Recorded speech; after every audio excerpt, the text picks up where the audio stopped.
Olá a todas e todos, espero que vocês estejam bem, assim como seus familiares, amigos e pessoas queridas.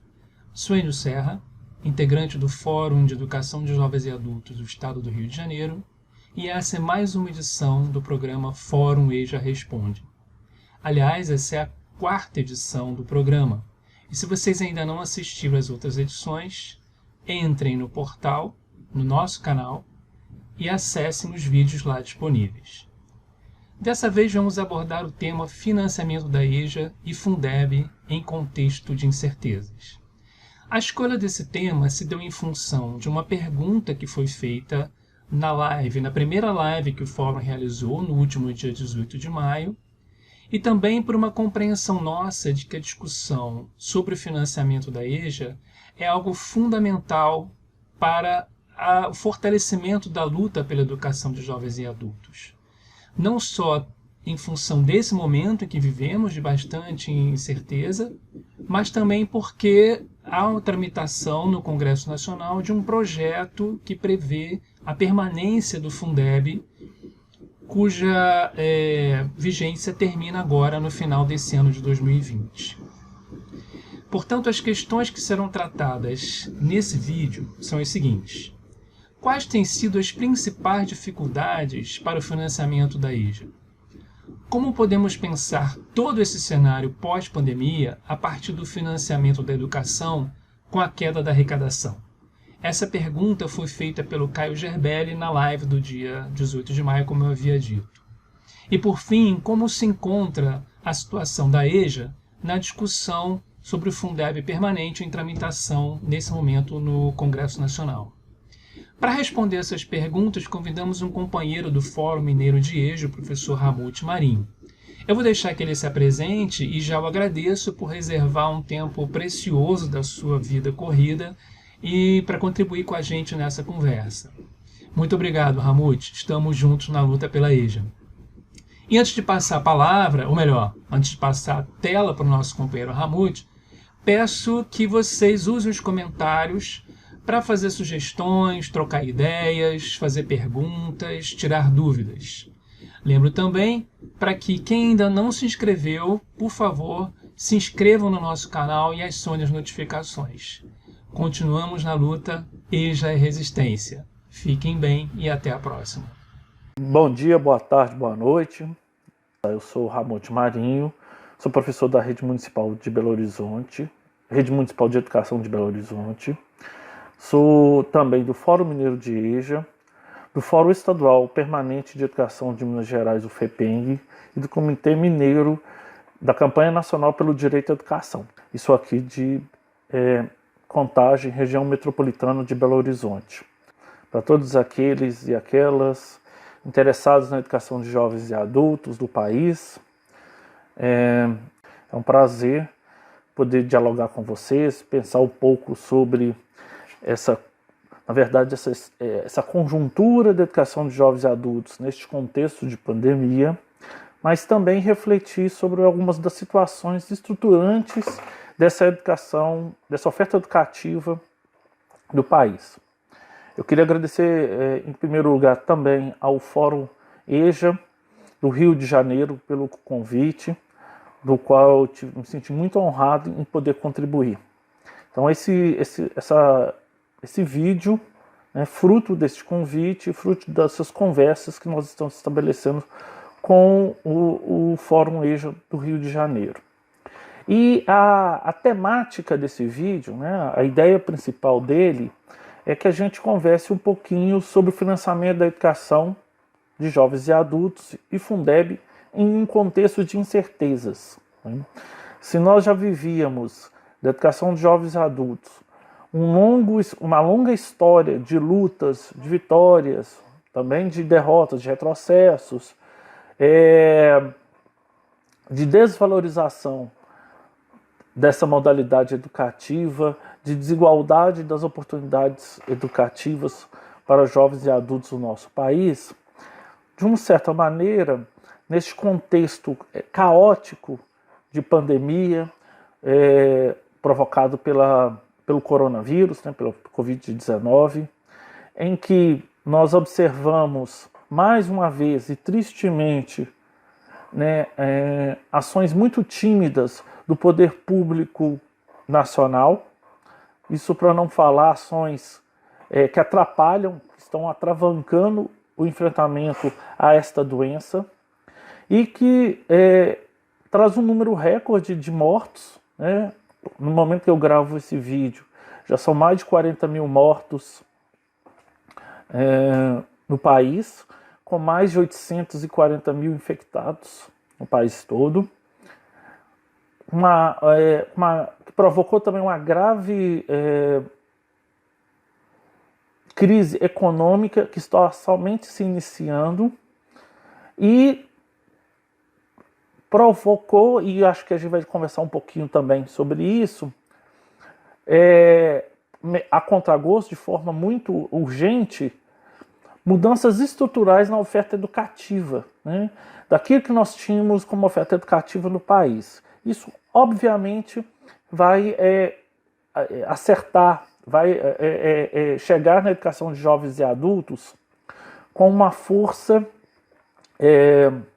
eu não diria maior, mas de uma forma muito significativa, dado inclusive a própria condição secundarizada que a EJA tem nas políticas educacionais para a população brasileira. A gente costuma dizer do Fórum de EJA que o cidadão da EJA, o sujeito de direitos da EJA, que é um direito constitucional, ele é secundarizado, é um direito de segunda classe, né? É um direito que não se afirma, não se efetiva de uma forma plena. Então nós vamos ver, inclusive, que do ponto de vista do reconhecimento desse direito, existem distinções importantes na dimensão do financiamento dessa modalidade, certo? Pois bem, falando do financiamento da educação de jovens e adultos, a gente precisaria de um tempo muito maior do que é possível para um vídeo que se pretende informativo, elucidativo e vai ser colocado no canal do Fórum de EJA do Rio de Janeiro, na internet, no YouTube. Né? Mas em linhas gerais, isso é importante já distinguir, na verdade, exaltar, né? Destacar que a EJA ela sempre teve à margem das preocupações da educação, na verdade, da efetivação do direito à educação. Embora ela seja reconhecida como um direito, um direito consagrado na Constituição de 88, embora ela seja também reconhecida pela primeira vez como um direito na Lei de Diretrizes e Bases da Educação Brasileira de 96, um capítulo específico para a educação de jovens e adultos. A história, para que se tenha condições objetivas para a efetivação desse direito, ela é longa do ponto de vista da luta, mas ela é bem recente do ponto de vista do seu reconhecimento efetivo legal. Né? Somente com a constituição do Fundeb, no período de transição 2006-2007, é que nós tivemos pela primeira vez o reconhecimento da educação, do financiamento da educação de jovens e adultos, da educação de jovens e adultos, aplicado, né, construído e incorporado à constituição do fundo. Não cabe aqui, neste momento e nesse vídeo, a gente fazer uma discussão sobre a política nacional de financiamento da educação, dos seus limites e das suas potencialidades. Né? Tanto o Fundef, que era o Fundo de Desenvolvimento da Educação, do Ensino Fundamental, que foi e que teve a educação de jovens e adultos vetado naquele momento pelo governo Fernando Henrique Cardoso, quanto o Fundeb, né, trouxe, de fato, algumas conquistas importantes para o financiamento da educação no Brasil, mas com alguns limites bem claros. Mas, de qualquer forma, é dizer que a educação de jovens e adultos ela é ela entra somente no financiamento oficial a partir do Fundeb. E aí já começa o reconhecimento da EJA como uma categoria, como um direito de segunda classe, como eu disse anteriormente, né? Num primeiro momento, o financiamento da educação de jovens e adultos, ele é subvalorizado se nós considerarmos o ensino fundamental urbano, né? O aluno da EJA, ele vale 70% do ponto de vista do repasse de verbas do fundo, se comparado com o aluno do ensino fundamental urbano. Posteriormente, esses 70% foram reajustados para 80%. Mas, de qualquer maneira, ainda isso está em vigência, o que isso demonstra é o entendimento do governo, de vários governos, de passagem, e de parte significativa da população brasileira, que a educação de jovens adultos ela é uma modalidade secundarizada e mais precária do ponto de vista da efetivação do seu fazer. E, do mesmo modo, ela é uma educação que seria mais barata, tendo em vista ainda uma concepção de que a educação de jovens adultos ela é inquilina, né? Eu quero me ater rapidamente sobre isso, um pouco sobre isso. É esta ideia de que jovens, adultos e idosos, que a escola ela não é feita para essas pessoas, é como se o direito à educação expresso na Constituição não fosse para todos, independente do sexo, da idade, está expresso da Constituição. Então é essa ideia de que qualquer puxadinho, qualquer adaptação basta. E num ambiente de conflito de direitos, a educação de jovens e adultos sempre é a primeira a ser alijada do processo. Então, se existe uma escola, uma unidade escolar em qualquer lugar deste país, e que tem uma demanda grande por ofertar o ensino fundamental destinado a crianças e adolescentes, mas também existe uma demanda, pode até ser maior, e potencialmente ela é maior, mas se existe uma demanda maior em relação à educação de jovens e adultos, e nessa unidade específica existe um conflito de horários, né, porque o espaço escolar é um espaço pequeno, com certeza, sem sombra de dúvida, a escolha dos gestores, a escolha daquela comunidade local vai ser por efetivar o ensino fundamental das crianças e dos adolescentes. Tá? Há um entendimento de que a escola, o espaço escolar, ela é quase que naturalmente destinada às crianças. Enquanto aos adultos, é uma segunda oportunidade, é quando dá, é quando tem as condições objetivas para essa efetivação, né? Longe de mim querer estabelecer essa disputa, mas isso é só para demonstrar como esse entendimento, e repito, não é só dos governos, mas de parte significativa da sociedade, de que a EJA ela pode esperar, ela pode ser deixada para depois, né? Quem ficou sem estudar ou não completou seus estudos, seu direito fundamental até uma certa idade, pode ficar mais um pouquinho, desde que se consiga. Então, esse inclusive é uma das dificuldades para o processo de expansão da educação de jovens e adultos para além daqueles horários que são normalmente destinados a ela, que são os horários do contraturno, no noturno, né? Por que não, dado até as novas configurações do mundo do trabalho, essa precarização do mundo do trabalho que nós vivemos hoje, pensar em alternativas de EJA em outros turnos, né? Principalmente no mundo urbano, né, nas organizações urbanas, existe N possibilidades de configurações da oferta educativa da EJA em horários mais propícios para aqueles trabalhadores que não estão mais atuando nos horários comerciais, tradicionalmente considerados comerciais. Mas isso é um contexto que a gente tem que deixar muito claro. Então existe esse entendimento de que a EJA ela é secundarizada e ela é mais barata. A Fineduca, que é a Associação Nacional de Pesquisa em Financiamento da Educação, né, que faz parte também da campanha nacional pelo direito à educação, vários dos membros da Fineduca, e tem constituído como um polo importante de produção de material e análise sobre o financiamento da educação e da educação de jovens e adultos também. Né? Eu acho que é bom lembrar, né, que todas as referências que eu fizer aqui, eu enviarei o link para futuras consultas. Então, acho que é bacana externar isso.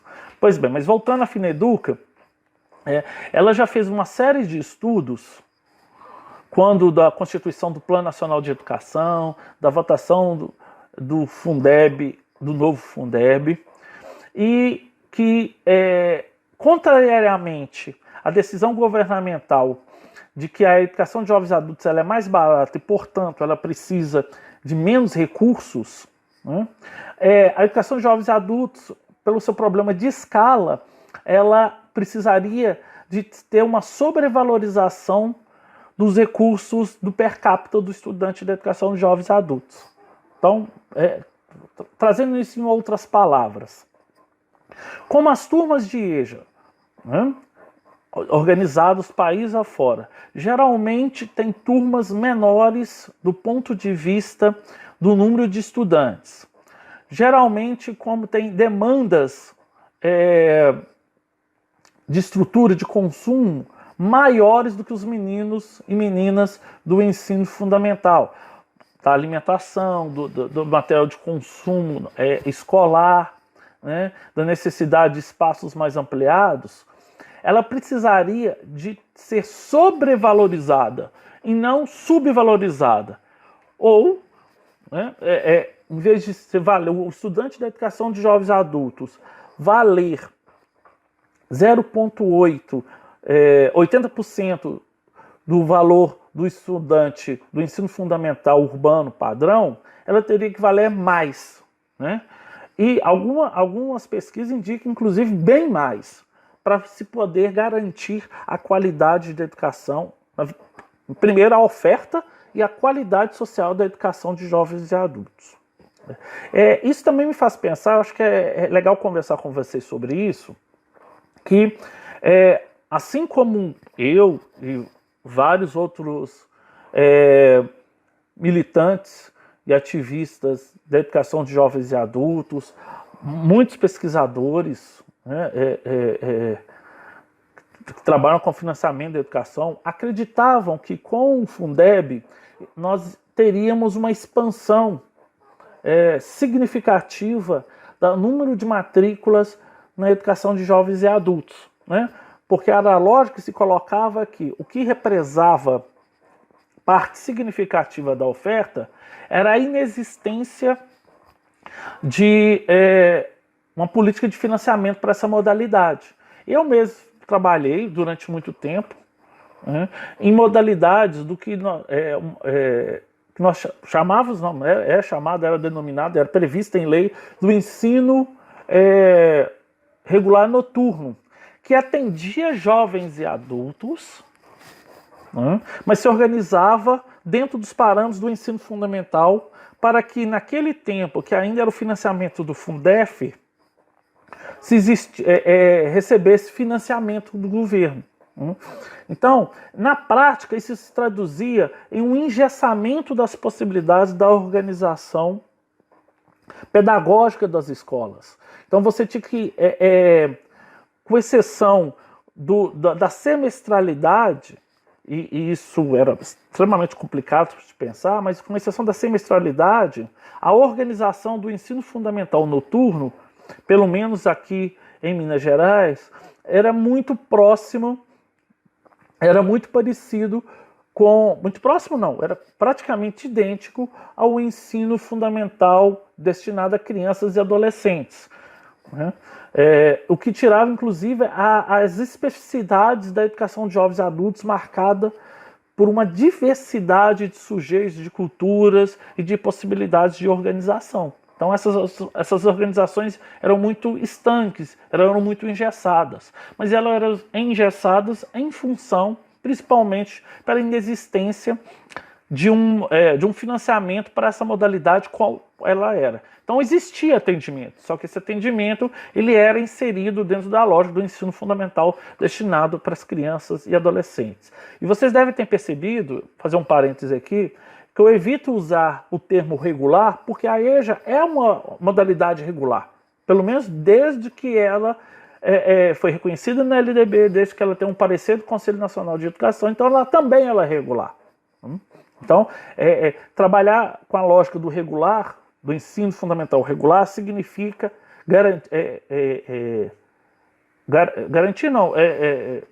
entender a EJA, ainda que só semanticamente, como irregular. E ela não é irregular do ponto de vista. Pois bem, então, eu estava comentando que existia essa esperança e esse entendimento de que o Fundeb ia promover pelo menos uma expansão significativa das matrículas. Nos primeiros anos, principalmente nos primeiros 4, 5 anos, observou-se um crescimento, mas não na proporção que se esperava, mas observou-se um crescimento nas matrículas. Né? O professor José Marcelino, da Fineduc da campanha, ele argumenta principalmente que o que explica essa expansão, além da euforia do entendimento da possibilidade de construir uma EJA próxima às demandas concretas das localidades, mas também em função que nós estávamos no período de transição. Quem se lembra, o Fundeb ele não foi instituído de uma forma abrupta somente num ano. Ele teve períodos de transições. Então, os 3 primeiros anos foram períodos de transição. Então, o Fundeb foi aplicado 1/3 no primeiro ano, 2/3 no segundo ano, 3/3, né, o inteiro, no último ano. Então, nesse primeiro momento, era caracterizado como um período de transição. E existem várias pesquisas que trazem elementos significativos para que a gente possa minimamente compreender os desafios, o que aconteceu para que a expansão da educação de jovens e adultos não ocorresse. Pelo contrário, existisse uma inflexão. Tá? São elementos e pesquisas de várias naturezas, de várias dimensões, como, por exemplo, ofertar mais do mesmo, embora pudesse, a EJA contasse com um financiamento próprio para se organizar de uma forma específica. Muitas localidades, muitas experiências simplesmente repetiram, né, reproduziram o modelo do ensino fundamental destinado a crianças e adolescentes no período noturno. Na prática, a constituição pedagógica, a organização do espaço escolar, a organização da proposta era muito semelhante. Então, isso explica. Também é um fenômeno, durante um período, principalmente do governo Lula, da situação de quase de pleno emprego. Né? Então, nós assistimos, até 2014, no final do primeiro governo Dilma, que bateu o recorde de empregos formais, uma grande massa, né, gigantesca de trabalhadores que são, em grande parte, potenciais estudantes da educação de jovens e adultos, optando, obviamente, pelo trabalho, por um trabalho com carteira assinada e com ampliação de direitos. Né? Então, isso também ajuda a explicar esse processo. E tem vários outros. Tá? A questão não é essa. Mas o que eu acho que é importante deixar claro é que um dos elementos que ajuda a explicar esse processo de inflexão de matrículas na educação de jovens e adultos tem a ver com o financiamento, com esse subfinanciamento da educação de jovens e adultos. E como eu disse, o professor José Marcelino também defende o seguinte: estados e municípios, principalmente aqueles com melhores condições, fizeram a conta. fizeram cálculos complexos e chegaram à seguinte conclusão: não compensa, do ponto de vista financeiro, ampliar em demasia a educação de jovens e adultos, com este financiamento da qual ela conta, 80% do ensino fundamental, né? Isso é triste de dizer, mas também é mais triste constatar que isso é a grande lógica que impera hoje nos nossos governos. A educação ainda não é vista como um direito. O que dirá, como eu estou sendo repetitivo, mas acho que é importante mais uma vez repetir isso, o que dirá de uma modalidade educativa que é secundarizada socialmente, ela é desvalorizada socialmente, né? Então, na prática, vários municípios não optaram em não fazer a expansão desta matrícula porque, na verdade, não compensava financeiramente, né? Isso não significa que nós estamos no máximo, no ápice da lógica, vou dizer, da irracionalidade técnica para acabar com essa modalidade. Mas isso significa dizer assim, vamos manter o que nós já fazemos há muito tempo. Como eu estava dizendo, nós vivemos em um país em que o projeto de nação, o projeto de sociedade, ele sempre foi um projeto excludente. Foi sempre pensado a partir das elites urbanas, brancas, letradas. E, infelizmente, esse projeto, nos últimos anos, principalmente nos últimos 3 anos, ele vem em um crescente em que perdeu-se, inclusive, agora qualquer possibilidade ou traço de vergonha em assumir-se como excludente, autoritário, né? Então, inclusive, como na outra live feita pela professora Annalise, daqui de Minas também, uma grande amiga, e ela externou, acho que é importante a gente nunca perder isso também de vista. Do ponto de vista educacional, nós temos uma grande parte da população adulta do Brasil que não tem seu direito constitucional garantido, né? Nós estamos falando de quase 88 milhões de brasileiros que não têm o direito à educação básica, como expresso na Constituição, garantidos. A nossa dívida social com todos esses e essas brasileiras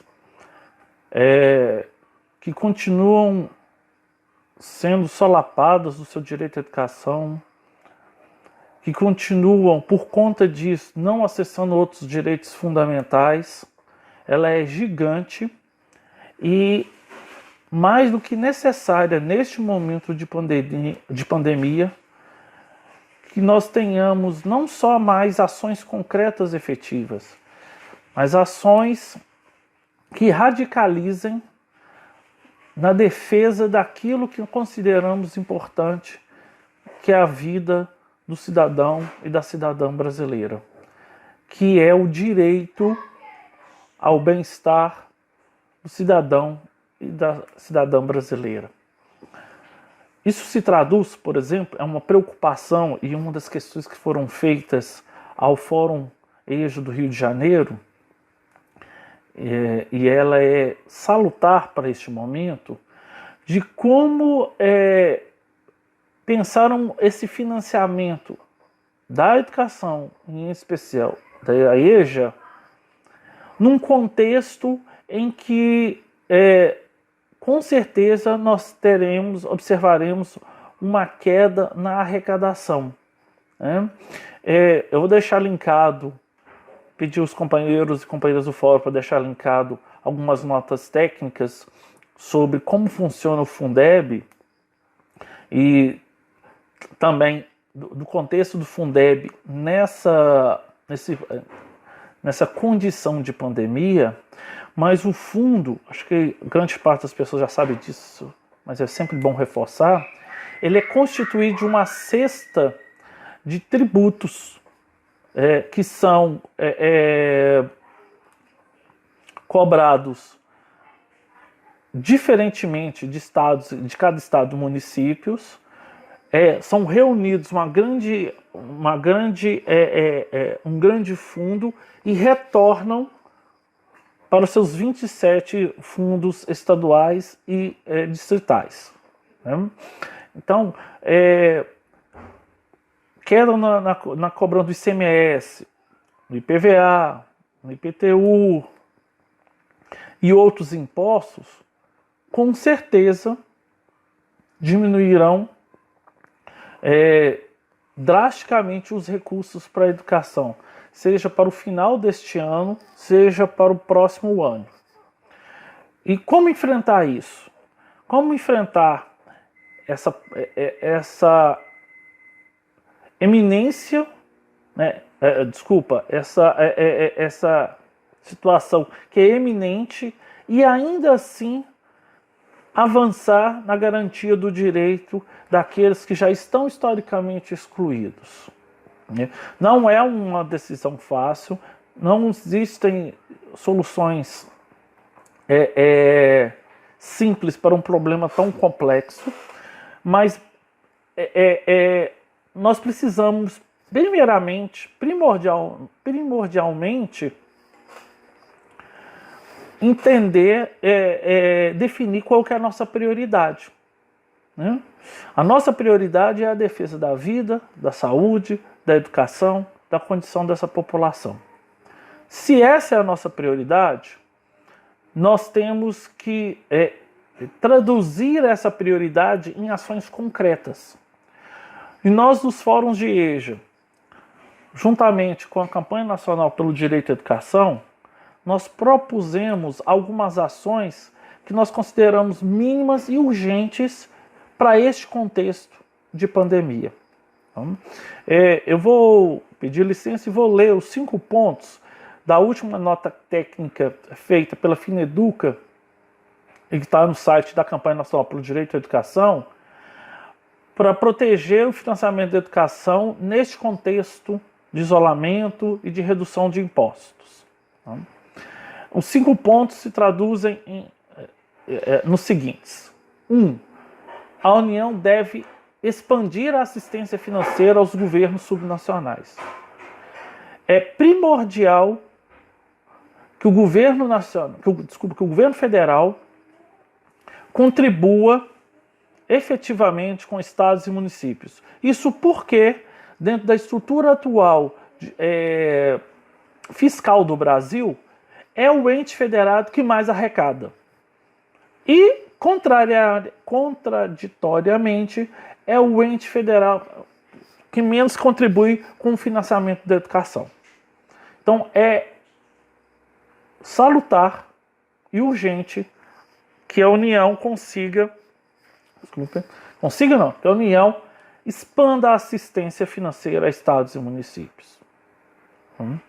É importantíssimo também que aceleremos a aprovação da PEC 15 de 2015, que é a implantação do novo Fundeb.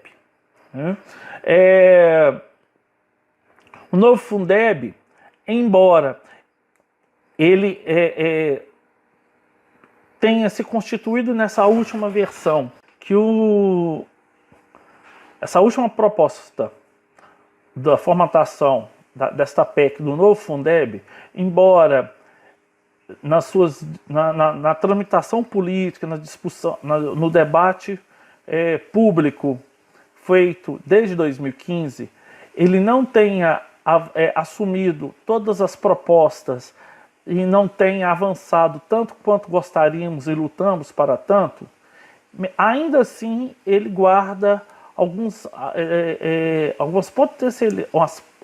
potenciais avanços significativos e importantes para a educação brasileira no que tange ao seu financiamento. Né?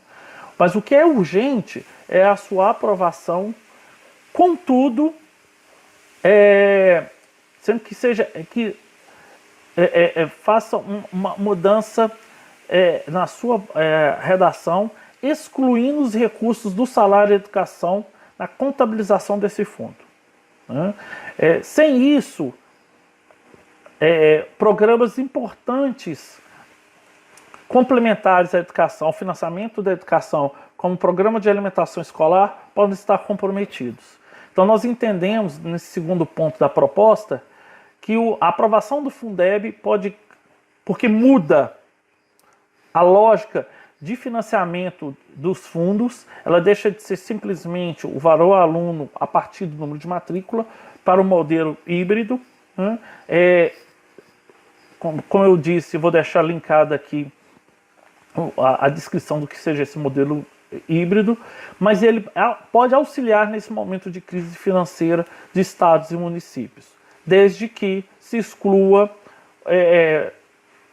os recursos do salário de educação nessa contabilização. Um terceiro ponto importantíssimos e elencados pela Fineduca é a inclusão, é o investimento mais maciço nesses programas complementares, como, por exemplo, o Programa Nacional de Alimentação Escolar, o Programa Nacional de Apoio ao Transporte Escolar e o Programa Dinheiro Direto na Escola. São programas importantes para o funcionamento da educação e que vão auxiliar, principalmente aqueles entes federados com menos recursos, que se efetive ou continue efetivando, ou que amplie o atendimento educacional ou das atividades remotas emergenciais, neste momento, a todos esses estados e municípios supracitados. É preciso também que o governo federal tente solucionar e fazer a compensação financeira das perdas referentes ao Fundef e ao Fundeb. Como tanto as leis do Fundef, durante todo o Fundef, a complementação da União ela foi inexistente ou insuficiente, mas grande parte do tempo ela foi inexistente. E do Fundeb, nos primeiros anos, a contribuição do governo federal também foi insuficiente, ela existiu, mas era menor do que aquilo que era regido pela legalidade vigente, pelo conjunto de leis daquele momento. Existe um passivo enorme a ser pago, que é devido da União aos estados e municípios, e que neste momento seria uma forma importante de financiamento, uma forma importante de salvaguarda financeira para esses estados que já estão debilitados financeiramente. E por fim, mas não menos importante, neste ponto, desse quinto ponto proposto para a Fineduca, que é a revogação da emenda constitucional 95, a emenda que nós chamávamos na época de PEC da morte ou do fim do mundo, que proíbe qualquer recurso novo para educação, saúde, assistência social. Então, num contexto de crise em que a queda da arrecadação será acentuada, em mantendo-se essa emenda constitucional do jeito que ela está, no próximo ano nós teremos que fazer um repasse, ou a União, o país teria que fazer o repasse simplesmente considerando os recursos atuais. Então, em vez de recuperar, nós teríamos ainda a permanência, a continuidade dos recursos que foram já neste ano de pandemia, de contexto de isolamento social e da queda acentuada dos impostos, nós continuaríamos fazendo os repasses federais muito menores daquilo que são necessários. Então é importantíssimo que a emenda constitucional 95 seja revogada. Até se pensar, como foi dito, que qual é a nossa prioridade. A nossa prioridade agora, de maneira responsável, mas de maneira eminentemente humana é garantir os serviços públicos, é garantir o acesso aos direitos dos cidadãos brasileiros. Nós não podemos salvaguardar bancos, nós não podemos salvaguardar o sistema financeiro e não salvaguardar o bem-estar da população. Não salvaguardar aquilo que é direito e que já é historicamente negado à população brasileira. Tá certo? E aí, por fim, para nós começarmos a finalizar esta prosa, né? Prosa engraçada porque fica falando para a câmera não é uma situação que um professor goste, eu pelo menos não gosto, eu gosto muito da interação, eu peço inclusive desculpa por qualquer lapso aqui, já aconteceu da câmera cair, ter que fazer essa edição, é complicado nesses momentos que nós estamos vivendo e essa gravação, se olhar constantemente numa tela. Mas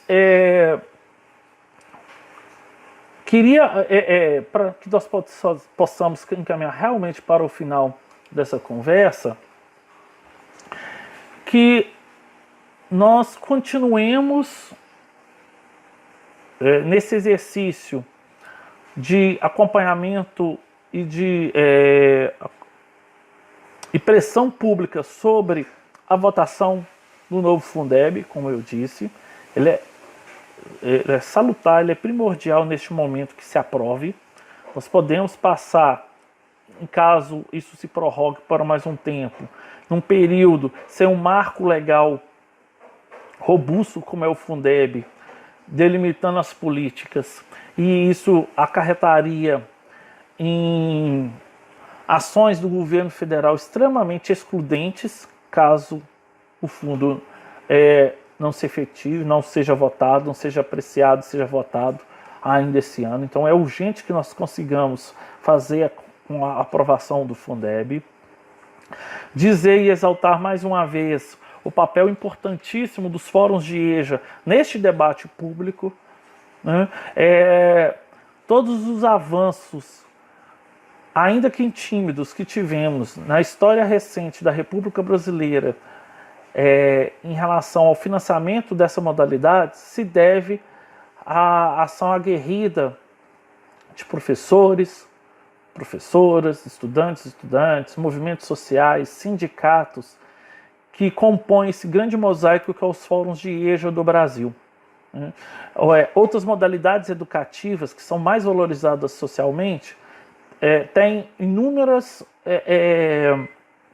além da própria força social e da emergência do reconhecimento disso como um direito prioritário, tem inúmeras instituições, órgãos, redes de proteção desses direitos. E no caso da educação de jovens e adultos, quase, não excluiu, mas quase que exclusivamente, né, a resistência, a proposição, a constituição deste debate e, consequentemente, das conquistas advindas desse debate público vieram a partir dos fóruns de EJA.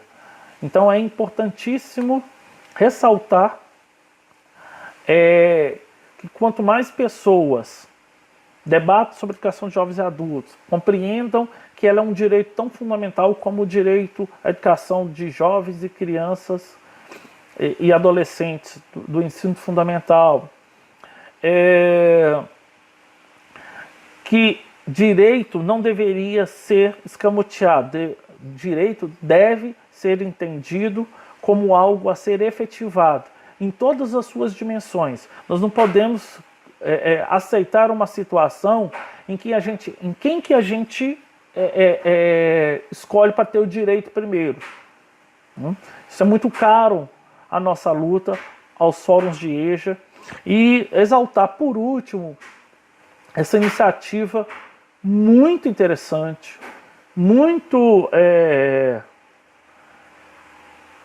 democrática, republicana, do Fórum de EJA do Rio de Janeiro, em promover esses debates, em promover esses vídeos, em fazer com que esta discussão alcance outras